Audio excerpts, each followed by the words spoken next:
ਸਤਿ ਸ਼੍ਰੀ ਅਕਾਲ ਜੀ, ਮੈਂ ਹਾਂ ਸੰਦੇਸ਼ ਔਲਖ ਸ਼ਰਮਾ। ਜਗਬਾਣੀ ਟੀਵੀ ਤੇ ਤੁਹਾਡਾ ਸਭ ਦਾ ਬਹੁਤ-ਬਹੁਤ ਸਵਾਗਤ ਹੈ। ਵੇਲੇ ਹੁਣ ਤੱਕ ਦੀਆਂ ਖਬਰਾਂ ਦੇ ਵਿਸਤਾਰ ਵਿੱਚ ਆਉਣ ਤੋਂ ਪਹਿਲਾਂ ਇੱਕ ਨਜ਼ਰ ਸੁਰਖੀਆਂ ਤੇ।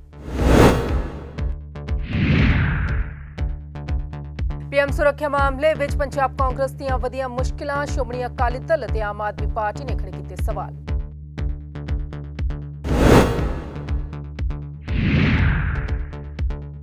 ਦੇਵੇਂਦਰ ਬੱਬਲਾ ਦੇ ਭਾਂਜੇ ਨੇ ਹੀ ਲਗਾਏ ਉਹਨਾਂ ਤੇ ਆਰੋਪ, ਇਸਤੀਫੇ ਦੀ ਕੀਤੀ ਮੰਗ।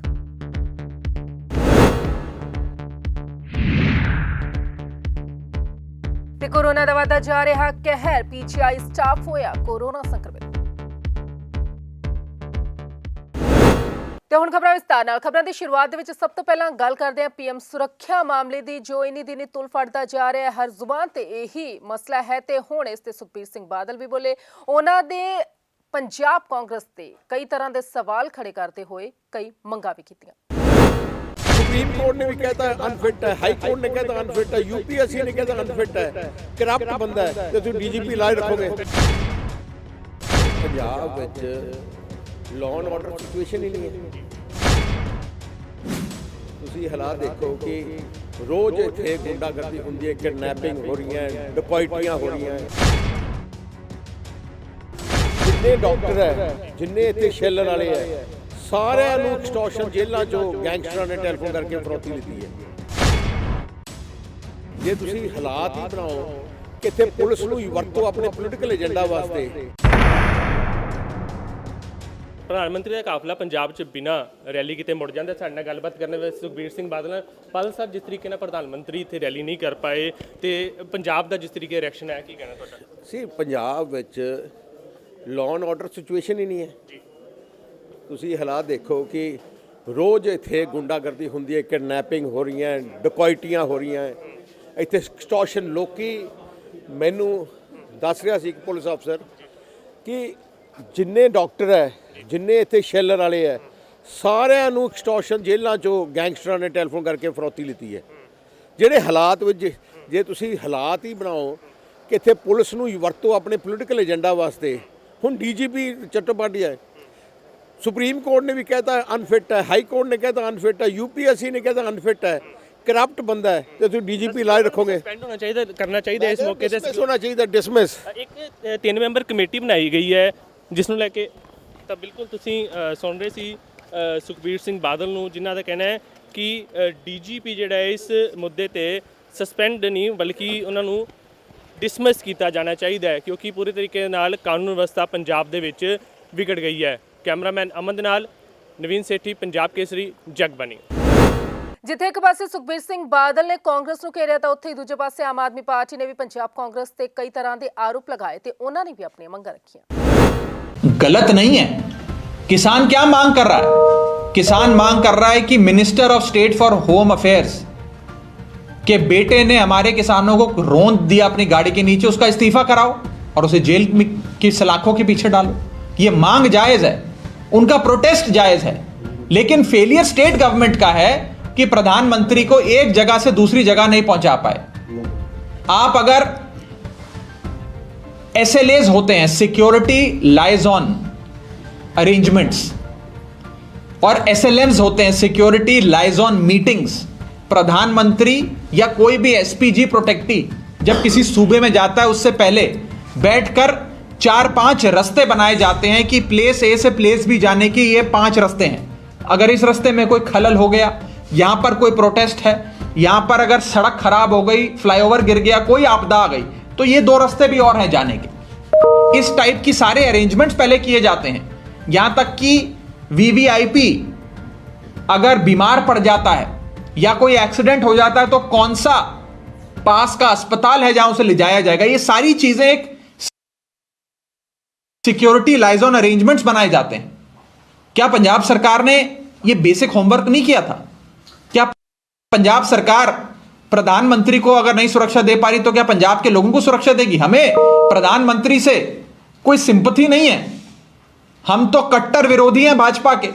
और कोई एक शख्स जो भारतीय जनता पार्टी से पूरे भारत देश में लड़ता नजर आता है वो है अरविंद केजरीवाल। लेकिन यह बात भाजपा की विचारधारा या भाजपा के नेता नरेंद्र मोदी की नहीं है, यह बात प्रधानमंत्री के ऑफिस की है। It is about the institution of the Prime Minister.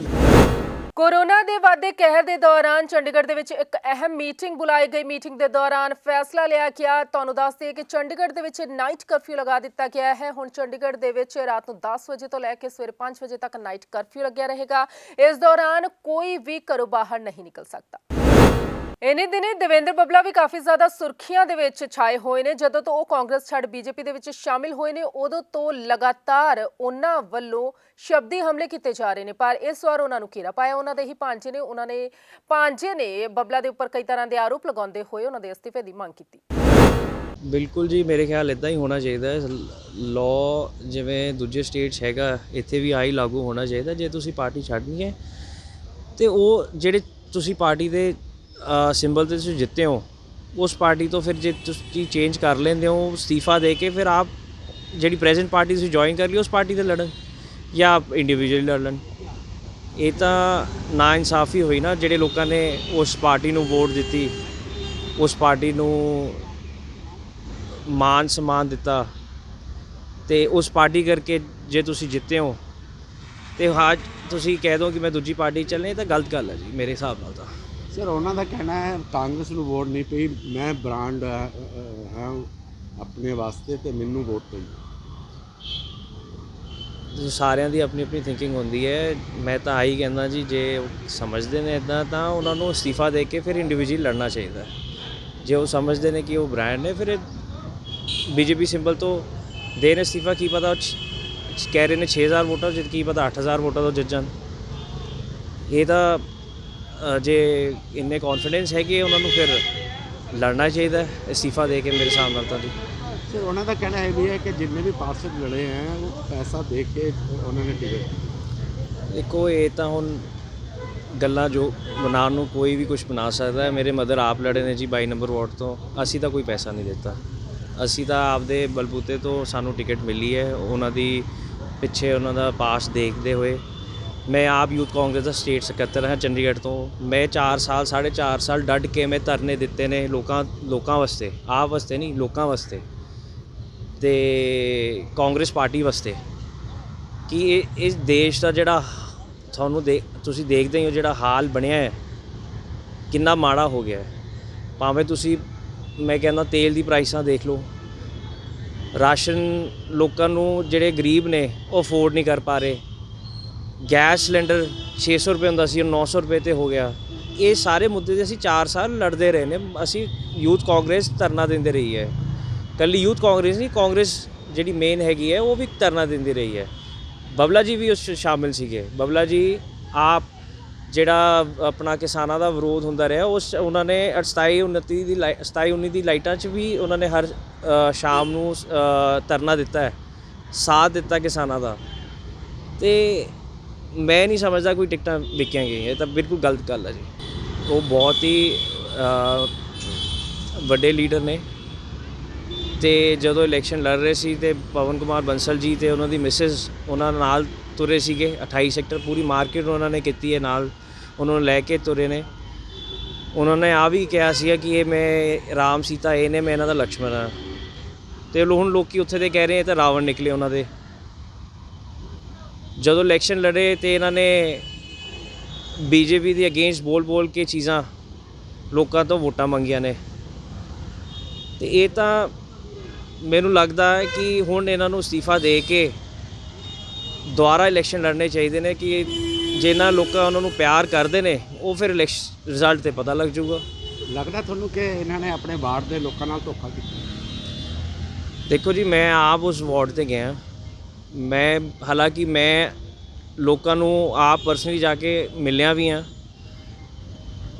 ਲੋਕੀ ਅੰਦਰੋਂ ਇੰਨੇ ਪਰੇਸ਼ਾਨ ਤੇ ਦੁਖੀ ਨੇ ਕਿ ਉਹਨਾਂ ਨੇ ਉਸ ਰਾਤ ਰੋਟੀ ਤੱਕ ਨਹੀਂ ਖਾਧੀ, ਚੁੱਲ੍ਹਾ ਨਹੀਂ ਚੱਲਿਆ ਉਸ ਰਾਤ ਉਹਨਾਂ ਦਾ।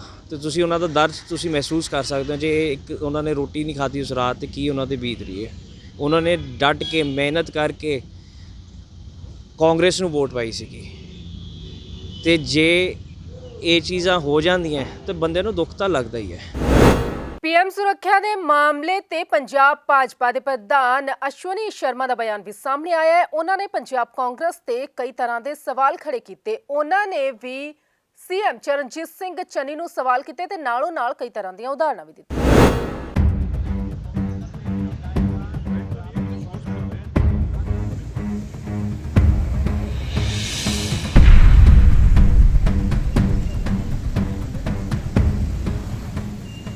मैं तो पहले मैं नहीं बोल रहा ना, उनके द्वारा जो हमें लगता है कि साजिश है, आप उसके ऊपर मोहर लगा रहे हैं, आप उसको सिद्ध कर रहे हैं कि ये षड्यंत्र था, ये साजिश थी।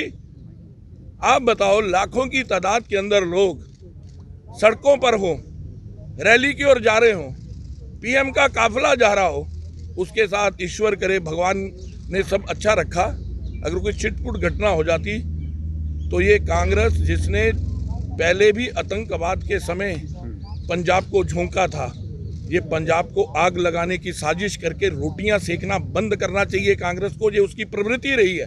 ऐसा कि मैं जब मैं 3 बजे आपके सामने वो सारा वृत्त रखूंगा रैली से आने वालों का, बहुत सारी चीजें साफ हो जाएंगी कि वो किसान थे या कांग्रेस द्वारा प्रयोजित गुंडे थे और पनसब की बसों में उनको लाया गया, जो पन बस है जो इनकी, उनके द्वारा लाया गया। वो हम सब लोग आपको बताएंगे।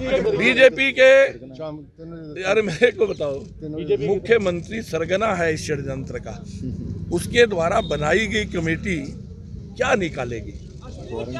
और दूसरा एक बात समझिए, हंसी आनी चाहिए। मुझे नहीं लगा कि कल पत्रकार मित्रों ने उनसे ये प्रश्न क्यों नहीं किया। सीएम को रिसीव करने का समय नहीं है, पीएम को रिसीव करने का सीएम के पास समय नहीं है, और ये कह रहे हैं कि मैं जी कोरोना पेशेंट के संपर्क च आया सी, इस करके मैं अपना बीसी के माध्यम नाल जुड़ना सी, क्वारंटाइन होया सी, फिर पीसी किदां बुला ली? क्या तुहाडी सेहत दा इन्हां नूं ध्यान नहीं है? और अज ये रैली करन जा रहा, टेस्ट करा लेंदा। अरे टेस्ट करा लेंदा ना। अरे बिल्कुल झूठ बोल रहे हैं। वो तो ये कह रहे हैं कि हमारे अध्यक्ष ने फोन नहीं किया। इतना झूठ बोलकर मेरे को लगता है कि चन्नी सरकार चला ही नहीं पा रही। कितनी बसें आपकी तोड़ी गई हैं? कितनी बसें जो है उनकी रोकी गई? उसकी जानकारी हम 3 बजे की प्रेस कॉन्फ्रेंस में देंगे। डीजीपी को बर्खास्त करने की मांग पर क्या बोला गवर्नर ने? हमने अपनी बात उनके सामने रखी है और उन्होंने बड़े ध्यानपूर्वक सुना है। कोई भी, चाहे पंजाब का नागरिक हो, चाहे देश का नागरिक हो, इस सारे इंसिडेंट से पंजाबियत को धक्का लगा है। जो हमारी परंपराएं रही हैं उन पे चोट आई है। हम मेहमान नवाजी में के लिए पूरे दुनिया के अंदर पंजाब को जाना जाता है। देश का प्रधानमंत्री पंजाब के हित के लिए कुछ घोषणाएं करने के लिए आ रहे थे, परियोजनाओं का उद्घाटन करने के लिए आ रहे थे, शहीदों को नमन करने के लिए आ रहे थे। मैं तो ये कहूँगा कि इन्होंने, इस सरकार ने शहीदों का अपमान किया, पंजाब के विकास विरोधी ये सरकार है। अरे मैं यहाँ 3 बजे बताऊंगा कि शांतिपूर्ण प्रदर्शन था या गुंडागर्दी थी। क्या मेरा लोकतंत्र नहीं है? क्या मुझे बोलने का अधिकार नहीं है?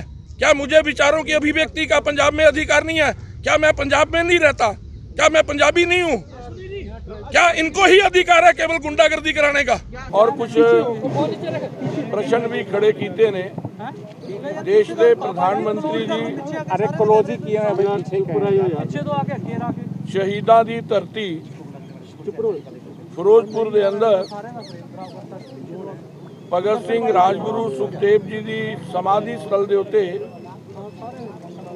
श्रद्धा सुमन भेंट करन जाना सी और उस तो बाद उन्होंने फिरोजपुर के अंदर पीजीआई सेंटर का शिलान्यास करना सी और अनेक परियोजना जड़ियां उन्होंने शुरुआत उन्होंने करनी सी और उस तो बाद बीजेपी द्वारा आयोजित रैली का हिस्सा पीएम ने बनना सी।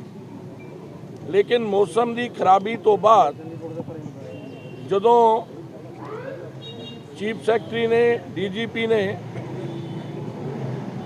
एक क्लीयरेंस दी कि बाई रोड जाया जा सकता है, उस तो बाद वो काफिला निकलिया। वैसे भी जो पीएम आते हैं तो ये पहला ही एक दिन पहला भी उत्थे जरूर एक्सरसाइज की गई होएगी कि अगर मौसम खराब होए तो बाई रोड किधरों जाना, लेकिन जिस प्रकार पीएम दे काफला 20 मिनट रुकिया और उस तो बाद वापस गया, इस गल तो पता चलता है कि पंजाब की सरकार किस प्रकार पीएम की सुरक्षा नूं लैके नॉन सीरीयस सी।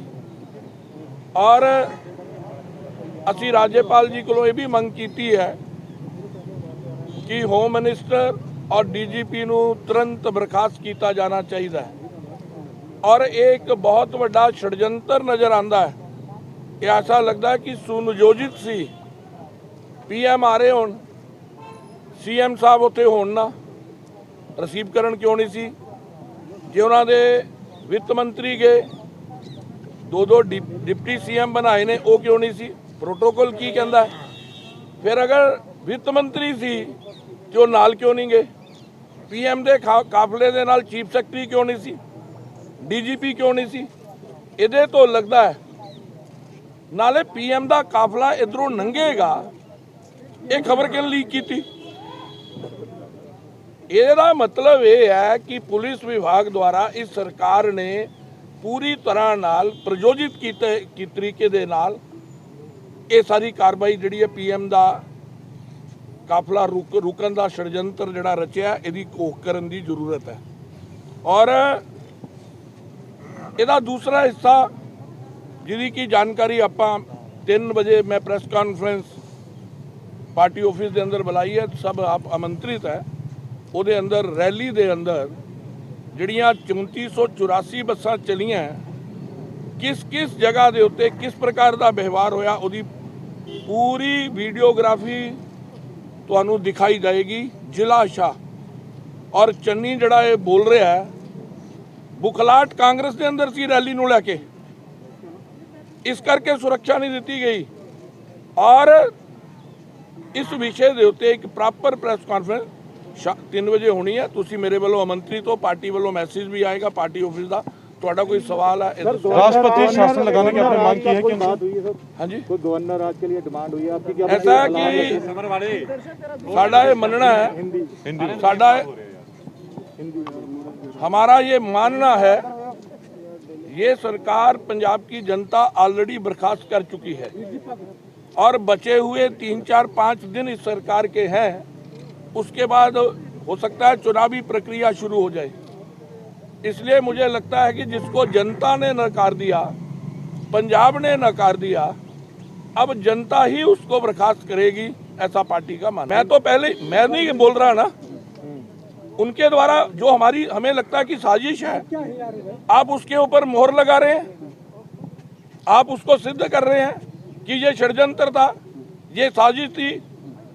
आप बताओ, लाखों की तादाद के अंदर लोग सड़कों पर हों, रैली की ओर जा रहे हों, पीएम का काफला जा रहा हो, उसके साथ ईश्वर करे भगवान ने सब अच्छा रखा, अगर कोई छिटपुट घटना हो जाती तो ये कांग्रेस जिसने पहले भी आतंकवाद के समय पंजाब को झोंका था, सुरजीत सिंह फुल नाम है उनका, ऐसा कि मैं जब मैं 3 बजे आपके सामने वो सारा वृत्त रखूंगा रैली से आने वालों का, बहुत सारी चीज़ें साफ हो जाएंगी कि वो किसान थे या कांग्रेस द्वारा प्रयोजित गुंडे थे और पनसब की बसों में उनको लाया गया, जो पन बस है जो इनकी, उनके द्वारा लाया गया। वो सब हम सब लोग आपको बताएंगे। बीजेपी के, यार मेरे को बताओ, मुख्यमंत्री सरगना है इस षड्यंत्र का, उसके द्वारा बनाई गई कमेटी क्या निकालेगी?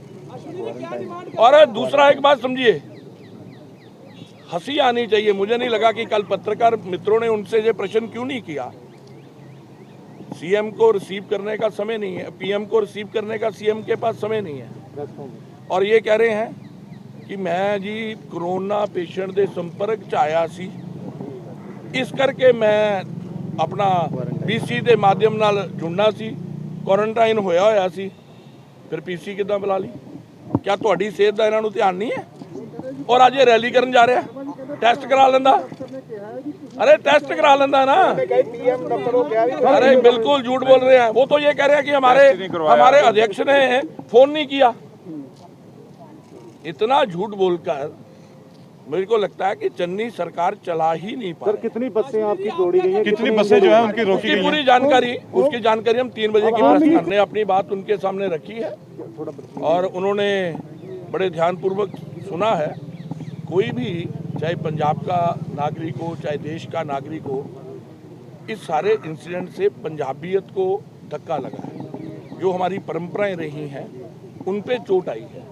हम मेहमान नवाजी में के लिए पूरे दुनिया के अंदर पंजाब को जाना जाता है। देश का प्रधानमंत्री पंजाब के हित के लिए कुछ घोषणाएं करने के लिए आ रहे थे, परियोजनाओं का उद्घाटन करने के लिए आ रहे थे, शहीदों को नमन करने के लिए आ रहे थे। मैं तो ये कहूँगा कि इन्होंने, इस सरकार ने शहीदों का अपमान किया। पंजाब के विकास विरोधी ये सरकार है। अरे मैं आज 3 बजे बताऊंगा कि शांतिपूर्ण प्रदर्शन था या गुंडागर्दी थी। क्या मेरा लोकतंत्र नहीं है? क्या मुझे बोलने का अधिकार नहीं है? क्या मुझे विचारों की अभिव्यक्ति का पंजाब में अधिकार नहीं है? क्या मैं पंजाब में नहीं रहता? क्या मैं पंजाबी नहीं हूँ? क्या इनको ही अधिकार है केवल गुंडागर्दी कराने का? धन्यवाद। ਇਸੇ ਮਾਮਲੇ ਦੇ ਚੰਡੀਗੜ੍ਹ ਦੇ ਵਿੱਚ ਪ੍ਰਦਰਸ਼ਨ ਵੀ ਕੀਤਾ ਗਿਆ। ਭਾਜਪਾ ਵੱਲੋਂ ਪ੍ਰਦਰਸ਼ਨ ਕੀਤਾ ਗਿਆ। ਇਸ ਦੌਰਾਨ ਉਹਨਾਂ ਨੇ ਸੀਐਮ ਚਰਨਜੀਤ ਸਿੰਘ ਚੰਨੀ ਦਾ ਪੁਤਲਾ ਵੀ ਸਾੜਿਆ ਤੇ ਨਾਲੋਂ ਨਾਲ ਇਸ ਪੂਰੇ ਘਟਨਾਕ੍ਰਮ ਦੀ ਨਿੰਦਾ ਕੀਤੀ।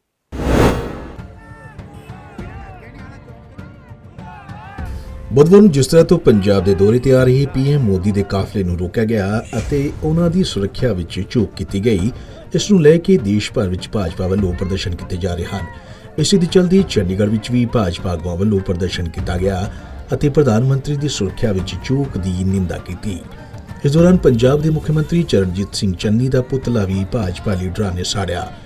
ਇਸ ਦੌਰਾਨ ਭਾਜਪਾ ਦਾ ਕਹਿਣਾ ਸੀ ਕਿ ਪ੍ਰਧਾਨ ਮੰਤਰੀ ਪੂਰੇ ਦੇਸ਼ ਦਾ ਮਾਣ ਹੈ ਅਤੇ ਉਹਨਾਂ ਦੀ ਸੁਰੱਖਿਆ 'ਚ ਇਹ ਚੂਕ ਸੋਚੀ ਸਮਝੀ ਰਣਨੀਤੀ ਹੈ।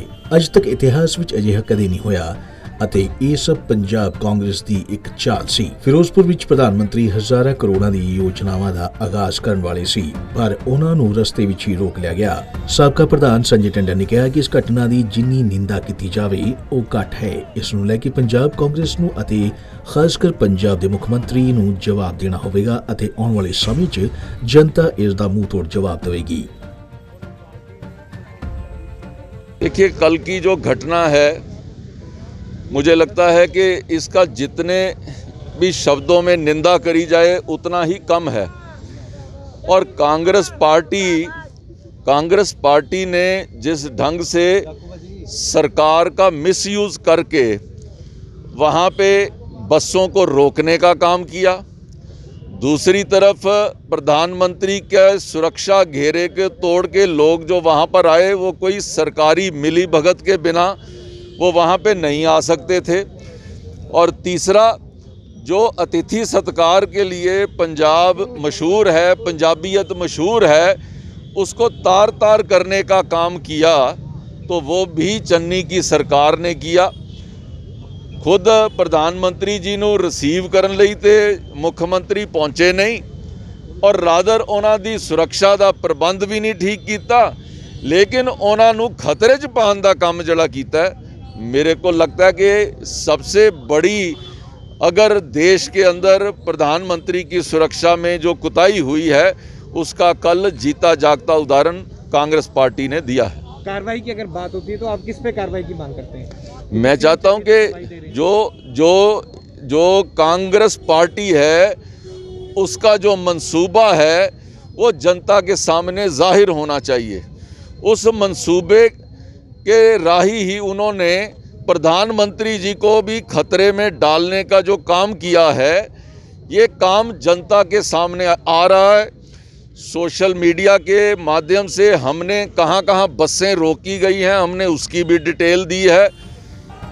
ਉੱਥੇ ਸਾਬਕਾ ਸੀਨੀਅਰ ਡਿਪਟੀ ਮੇਅਰ ਅਤੇ ਸਾਬਕਾ ਕਾਉਂਸਲਰ ਹੀਰਾ ਨੇਗੀ ਨੇ ਵੀ ਕਿਹਾ ਕਿ ਇਸ ਘਟਨਾ ਦੀ ਨਿੰਦਾ ਅੱਜ ਪੂਰਾ ਦੇਸ਼ ਕਰ ਰਿਹਾ ਹੈ ਅਤੇ ਇਸ ਨੂੰ ਲੈ ਕੇ ਜਵਾਬਦੇਹੀ ਤੈਅ ਹੋਣੀ ਚਾਹੀਦੀ ਹੈ ਅਤੇ ਜੋ ਲੋਕ ਦੋਸ਼ੀ ਹੈ ਇਸ ਦੇ ਲਈ ਉਹਨਾਂ ਉੱਤੇ ਕਾਰਵਾਈ ਵੀ होनी चाहिए है।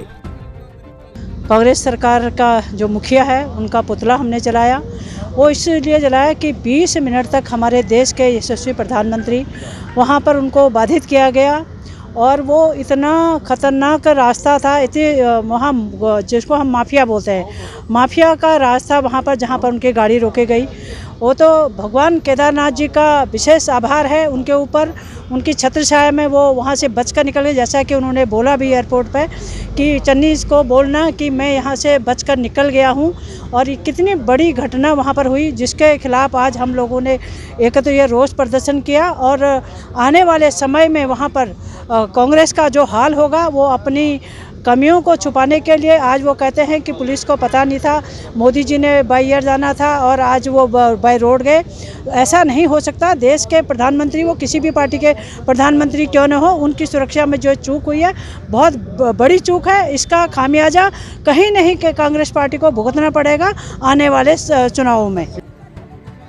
दस ਦਿੰਦਿਆਂ ਕਿ ਬੀਤੇ ਦਿਨੀ ਪੰਜਾਬ ਦੌਰੇ ਤੇ ਦੇਸ਼ ਦੇ ਪ੍ਰਧਾਨ ਮੰਤਰੀ ਨਰਿੰਦਰ ਮੋਦੀ ਆ ਰਹੇ ਸੀ, ਜੋ ਕਈ ਨਵੇਂ ਆਗਾਜ਼ ਕਰਨ ਜਾ ਰਹੀ ਸੀ, ਪਰ ਉਹਨਾਂ ਦੀ ਸੁਰੱਖਿਆ ਦੇ ਚਲਦੇ ਪੰਜਾਬ ਸਰਕਾਰ ਤੇ ਭਾਜਪਾ ਲੀਡਰਾਂ ਨੇ ਇਲਜ਼ਾਮ ਲਗਾਏ ਹਨ।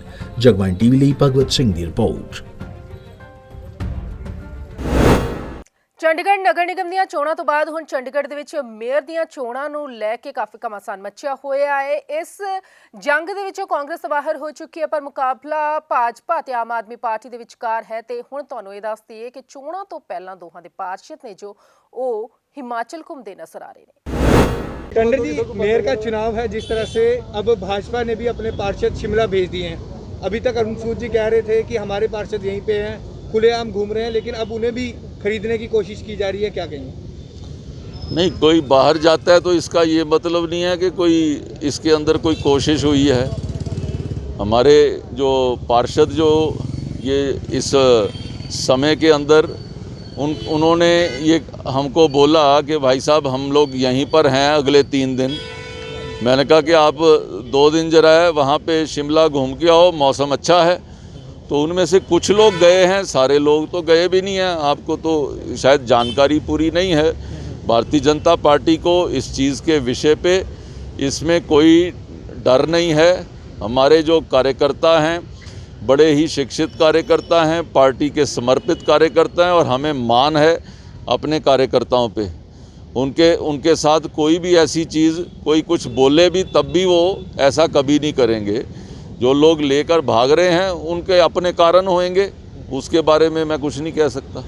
जैसे सर एक क्वेश्चन है, जिस तरह से मेयर के लिए लड़ाई हो रही है तो अगला मेयर किसका देखते हैं आप? किसका देखते हैं? भारतीय जनता पार्टी का मेयर बनेगा। भारतीय जनता पार्टी की केंद्र में सरकार है।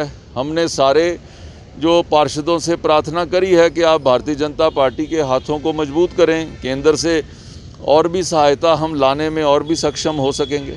सर, गर्ग साहब ने कहा है कि कांग्रेस को आम आदमी का समर्थन देना चाहिए, इसको किस नज़र से देखते हैं? गर्ग साहब एक पढ़े लिखे इंसान है, उन्होंने अपनी स्टेटमेंट दी है तो उसका स्टेटमेंट का जवाब कांग्रेस देगी। आम आदमी पार्टी के फिर जा रहे हैं पार्षद, कसौली घूमने जा रहे हैं आज, उसको क्या कहेंगे आप? देखो, कभी वो दिल्ली जाते हैं, कभी कसौली जाते हैं, कभी वो लेक पे जाते हैं। अब इसके बारे में मेरा कुछ टिप्पणी करना कोई बनता नहीं है, वो वही बताएंगे। केजरीवाल कोरोना पॉजिटिव हैं, ये भी वहाँ गए थे, मिल के आए हैं, तो आप उनसे दूर रहिएगा, आम आदमी के पार्षदों से दूर रहिएगा, क्योंकि वो जफ्फी डाल के आए हैं। कोरोना का कहर लगातार ਵਧਦਾ ਹੀ ਜਾ ਰਿਹਾ ਹੈ। हर दिन ਵੱਡੀ ਗਿਣਤੀ ਦੇ ਵਿੱਚ ਕੋਰੋਨਾ ਸੰਕਰਮਿਤ ਮਾਮਲੇ ਜੋ ਸਾਹਮਣੇ ਆ ਰਹੇ ਨੇ। ਹੁਣ ਜੇ ਗੱਲ ਕੀਤੀ ਜਾਵੇ ਪੀਜੀਆਈ ਦੀ, ਤਾਂ ਪੀਜੀਆਈ ਦੇ ਵਿੱਚ ਵੀ ਸਟਾਫ ਕੋਰੋਨਾ ਸੰਕਰਮਿਤ ਹੋ ਗਿਆ। ਇਸ ਵਿੱਚ ਡਾਕਟਰ ਅਤੇ ਨਰਸਿੰਗ ਸਟਾਫ ਦੋਹੇ ਸ਼ਾਮਿਲ ਨੇ। ਚੰਡੀਗੜ੍ਹ ਦੇ ਵਿੱਚ ਬੀਤੇ ਕਈ ਦਿਨਾਂ ਤੋਂ ਕੋਰੋਨਾ ਦੇ ਕੇਸਾਂ ਦੇ ਵਿੱਚ ਇਜ਼ਾਫਾ ਹੁੰਦਾ ਨਜ਼ਰ ਆ ਰਿਹਾ ਹੈ ਤੇ ਹੁਣ ਪੀਜੀਆਈ ਚੰਡੀਗੜ੍ਹ ਦੇ ਵਿੱਚ ਵੀ ਬੀਤੇ 3 ਦਿਨਾਂ ਦੇ ਵਿੱਚ 155 ਡਾਕਟਰ ਅਤੇ ਨਰਸਿੰਗ ਸਟਾਫ ਕੋਰੋਨਾ ਪੋਜ਼ਿਟਿਵ ਪਾਇਆ ਗਿਆ ਹੈ ਤੇ ਇੰਨੀ ਵੱਡੀ ਸੰਖਿਆ ਦੇ ਵਿੱਚ ਡਾਕਟਰ ਅਤੇ ਸਿਹਤ ਕਰਮਚਾਰੀਆਂ ਦੇ ਪੋਜ਼ਿਟਿਵ ਆਉਣ ਤੋਂ ਬਾਅਦ ਸ਼ਹਿਰ ਦੇ ਵਿੱਚ ਸਨਸਨੀ ਫੈਲ ਗਈ ਹੈ ਅਤੇ 155 ਸਟਾਫ ਮੈਂਬਰਾਂ ਦੇ ਵਿੱਚ ਰੈਜ਼ੀਡੈਂਟ ਡਾਕਟਰਾਂ ਤੋਂ ਬਿਨਾਂ ਨਰਸਿੰਗ ਸਟਾਫ ਅਤੇ ਹੋਰ ਸਿਹਤ ਕਰਮਚਾਰੀ ਸ਼ਾਮਲ ਨੇ ਤੇ ਤੁਹਾਨੂੰ ਇਹ ਵੀ ਦੱਸ ਦਈਏ ਕਿ ਬੁੱਧਵਾਰ ਨੂੰ ਸ਼ਹਿਰ ਦੇ ਵਿੱਚ ਰਿਕਾਰਡ ਤੋੜ 229 ਕੋਰੋਨਾ ਦੇ ਨਵੇਂ ਮਰੀਜ਼ ਮਿਲੇ ਸੀ ਤੇ ਅਜਿਹੇ ਵਿੱਚ ਸ਼ਹਿਰ ਦੇ ਵਿੱਚ ਐਕਟਿਵ ਮਰੀਜ਼ਾਂ ਦਾ ਅੰਕੜਾ 600 ਤੋਂ ਪਾਰ ਪਹੁੰਚ ਗਿਆ ਹੈ। ਤੁਹਾਨੂੰ ਫਿਰ ਤੋਂ ਦੱਸ ਦਈਏ ਕਿ ਪੀਜੀਆਈ ਚੰਡੀਗੜ੍ਹ ਦੇ ਵਿੱਚ ਬੀਤੇ 3 ਦਿਨਾਂ ਦੇ ਵਿੱਚ 155 doctor nursing staff corona positive ਪਾਇਆ ਗਿਆ ਹੈ ਤੇ ਇੰਨੀ ਵੱਡੀ ਸੰਖਿਆ ਦੇ ਵਿੱਚ ਡਾਕਟਰ ਅਤੇ ਸਿਹਤ ਕਰਮਚਾਰੀਆਂ ਦੇ ਕੋਰੋਨਾ ਪੋਜ਼ਿਟਿਵ ਹੋ ਜਾਣ ਦੇ ਨਾਲ ਚੰਡੀਗੜ੍ਹ ਸ਼ਹਿਰ ਦੇ ਵਿੱਚ ਸਨਸਨੀ ਫੈਲ ਗਈ ਹੈ ਅਤੇ 155 ਸਟਾਫ ਦੇ ਵਿੱਚੋਂ ਰੈਜ਼ੀਡੈਂਟ ਡਾਕਟਰਾਂ ਤੋਂ ਇਲਾਵਾ ਨਰਸਿੰਗ ਸਟਾਫ ਅਤੇ ਹੋਰ ਸਿਹਤ ਕਰਮਚਾਰੀ ਵੀ ਸ਼ਾਮਲ ਨੇ ਜੋ ਕਿ ਕਰੋਨਾ ਪੋਜ਼ਿਟਿਵ ਨੇ। ਦੱਸਦੀ ਹੈ ਕਿ ਬੁੱਧਵਾਰ ਨੂੰ ਵੀ ਸ਼ਹਿਰ ਦੇ ਵਿੱਚ ਰਿਕਾਰਡ ਤੋੜ 229 ਕਰੋਨਾ ਦੇ ਨਵੇਂ ਮਰੀਜ਼ ਮਿਲੇ ਸੀ ਤੇ ਹੁਣ ਸ਼ਹਿਰ ਦੇ ਵਿੱਚ ਕਰੋਨਾ ਪੋਜ਼ਿਟਿਵ ਮਰੀਜ਼ਾਂ ਦਾ ਅੰਕੜਾ 600 ਤੇ ਪਾਰ ਹੋ ਗਿਆ ਹੈ।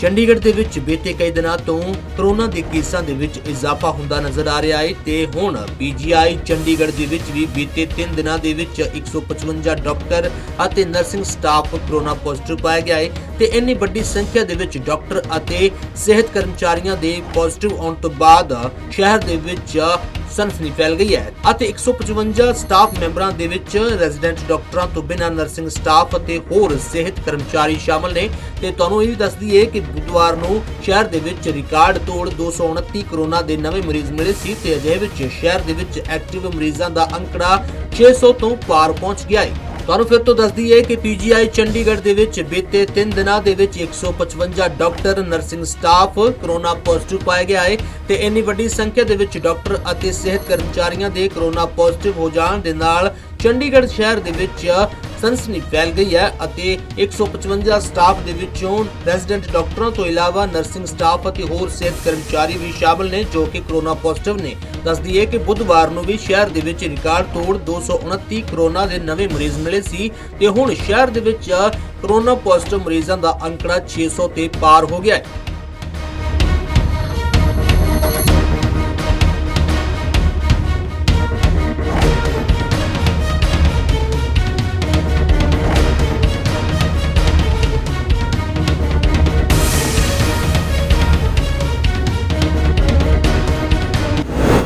ਇੱਕ ਪਾਸੇ ਵਾਰ-ਵਾਰ ਕਿਹਾ ਜਾ ਰਿਹਾ ਹੈ ਕਿ ਕੋਰੋਨਾ ਦੇ ਮਾਮਲੇ ਲਗਾਤਾਰ ਵੱਧਦੇ ਜਾ ਰਹੇ ਨੇ। ਜੋ ਰਿਪੋਰਟਸ ਸਾਹਮਣੇ ਆ ਰਹੀਆਂ ਨੇ ਉਸ ਦੇ ਵਿੱਚ ਵੀ ਜੋ ਆંકੜੇ ਨੇ ਉਹ ਹੈਰਾਨ ਕਰਨ ਵਾਲੇ ਨੇ। ਉੱਥੇ ਦੂਜੇ ਪਾਸੇ ਜੇ ਹੁਣ ਚੰਡੀਗੜ੍ਹ ਦੇ ਵਿੱਚ ਸੈਕਟਰ 17 ਦੇ ਕੁਝ ਕੁ ਦਫ਼ਤਰਾਂ ਦਾ ਨਜ਼ਾਰਾ ਦੇਖਿਆ ਜਾਵੇ ਤਾਂ ਉੱਥੇ ਇੰਨੀ ਭੀੜ ਨਜ਼ਰ ਆ ਰਹੀ ਹੈ ਕਿ ਲੱਗਦਾ ਹੀ ਨਹੀਂ ਕਿ ਕੋਰੋਨਾ ਨਾਮ ਦੀ ਵੀ ਕੋਈ ਚੀਜ਼ ਹੈ। ਪੇਸ਼ ਰਿਪੋर्ट। ये है चंडीगढ़ की हाई कोर्ट की ऑप्शन।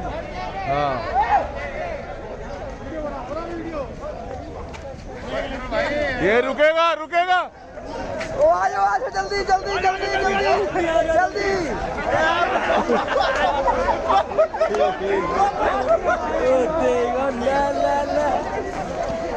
देख लो जी देख लो कोरोना वायरस। स्वामी पंडित जी आ गए हैं। ਕਰੋਨਾ ਦੇ ਕੇਸ ਦੇਸ਼ ਦੇ ਵਿੱਚ ਲਗਾਤਾਰ ਵਧਦੇ ਜਾ ਰਹੇ ਨੇ ਅਤੇ ਜੇ ਗੱਲ ਚੰਡੀਗੜ੍ਹ ਦੀ ਕਰੀਏ ਤਾਂ ਚੰਡੀਗੜ੍ਹ ਦੇ ਵਿੱਚ ਬੀਤੀ ਕੱਲ ਤੋਂ ਲੈ ਕੇ ਹੁਣ ਤੱਕ ਸਭ ਤੋਂ ਜ਼ਿਆਦਾ 228 ਮਾਮਲੇ ਕਰੋਨਾ ਦੇ ਸਾਹਮਣੇ ਆਏ ਸੀ। ਲੇਕਿਨ ਅਜੇ ਵੀ ਲੋਕ ਕਰੋਨਾ ਨੂੰ ਲੈ ਕੇ ਸੀਰੀਅਸ ਨਜ਼ਰ ਨਹੀਂ ਆ ਰਹੇ ਤੇ ਲੋਕ ਲਾਪਰਵਾਹੀ ਵਿਖਾ ਰਹੇ ਨੇ ਜੋ ਕਿ ਚਿੰਤਾ ਦੀ ਗੱਲ ਹੈ। ਤੇ ਚੰਡੀਗੜ੍ਹ ਦੇ ਵਿੱਚ ਸੈਕਟਰ 17 ਦੇ ਵਿੱਚ ਜਿੱਥੇ ਪਹਿਲਾਂ ਡਿਸਟ੍ਰਿਕਟ ਕੋਰਟ ਹੋਇਆ ਕਰਦੀ ਸੀ ਉੱਥੇ ਭਾਰੀ ਇਕੱਠ ਵੇਖਣ ਨੂੰ ਮਿਲਿਆ ਅਤੇ ਸਵੇਰ ਦੇ ਵਿੱਚ ਕਬਾੜ ਦੀ ਆਕਸ਼ਨ ਦੇ ਟਾਈਮ ਲੋਕ ਇੰਨੀ ਸੰਖਿਆ ਦੇ ਵਿੱਚ ਪਹੁੰਚੇ ਹੋਏ ਸੀ ਕਿ ਕੋਈ ਵੀ ਪ੍ਰਬੰਧ ਨਹੀਂ ਕੀਤਾ ਗਿਆ ਸੀ ਅਤੇ ਭਾਰੀ ਭੀੜ ਨੂੰ ਸੰਭਾਲਣ ਲਈ ਇੱਥੇ ਕੋਈ ਠੋਸ ਵਿਵਸਥਾ ਨਹੀਂ ਸੀ ਤੇ ਨਾ ਹੀ ਕਿਸੇ ਤਰ੍ਹਾਂ ਦਾ ਕੋਈ ਪ੍ਰਬੰਧ ਸੀ ਤੇ ਭੀੜ ਬੇਲਗਾਮ ਅੰਦਰ ਤੇ ਬਾਹਰ ਭੱਜ ਰਹੀ ਸੀ। ਜੇਕਰ ਅਜਿਹਾ ਹੀ ਚੱਲਦਾ ਰਿਹਾ ਤੇ ਲੋਕ ਇਸੇ ਤਰ੍ਹਾਂ ਕਰੋਨਾ ਦੀਆਂ ਧੱਜੀਆਂ ਨੂੰ ਉਡਾਉਂਦੇ ਰਹੇ ਤੇ ਚੰਡੀਗੜ੍ਹ ਦੇ ਵਿੱਚ ਕਰੋਨਾ ਦਾ ਵਿਸਫੋਟ ਹੋਣ ਤੋਂ ਨਹੀਂ ਰੋਕਿਆ ਜਾ ਸਕਦਾ। ਜਗਬਾਣੀ ਟੀਵੀ ਲਈ ਚੰਡੀਗੜ੍ਹ ਤੋਂ ਕੁਲਦੀਪ ਕੁਮਾਰ ਦੀ ਰਿਪੋਰਟ। ਚੰਡੀਗੜ੍ਹ ਦਾ ਮਾਣ ਵਧਾਇਆ ਚੰਡੀਗੜ੍ਹ ਦੀ ਧੀ ਤਾਨੀਆ ਭਾਟੀਆ ਨੇ। ਦਰਅਸਲ ਤਾਨੀਆ ਭਾਟੀਆ ਦੀ ਚੋਣ ਹੋ ਚੁੱਕੀ ਹੈ ਵਰਲਡ ਕੱਪ ਦੇ ਲਈ। ਮਹਿਲਾ ਵਰਲਡ ਕਲੱਬ ਦੇ ਵਿੱਚ ਸਿਲੈਕਸ਼ਨ ਹੋ ਚੁੱਕੀ ਹੈ ਤਾਨੀਆ ਭਾਟੀਆ ਦੀ, ਜਿਸ ਤੋਂ ਬਾਅਦ ਉਹਨਾਂ ਨੂੰ ਲਗਾਤਾਰ ਵਧਾਈਆਂ ਮਿਲ ਰਹੀਆਂ ਹਨ।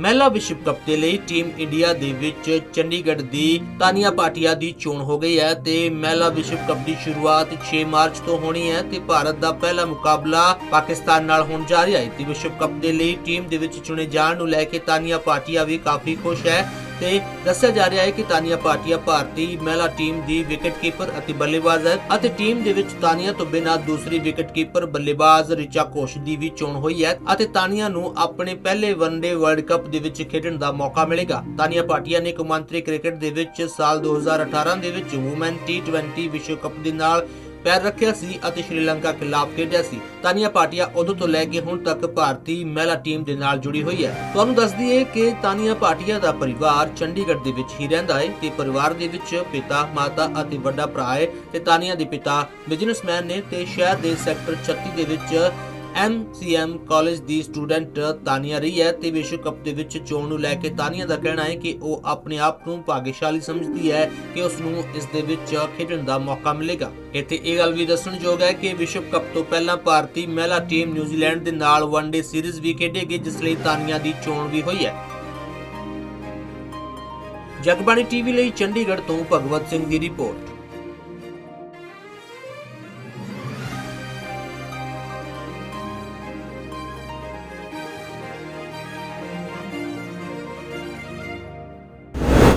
रुख मौसम का भी कर लेने बीते दिन पे मीह तो बाद उम्मीद सी कि ठंड होगी, पर अज दिन साफ रहा, धुप रही तो तापमान की जो गल की जाए तो अज वध तापमान 15.2 डिग्री सैल्सियस तो घट्टो घट्ट तापमान 12.5 डिग्री सैल्सियस दर्ज किया गया। तो अज दे इस बुलेटिन दे विच बस इन्ना ही, फिर होगी मुलाकात। सत श्री अकाल।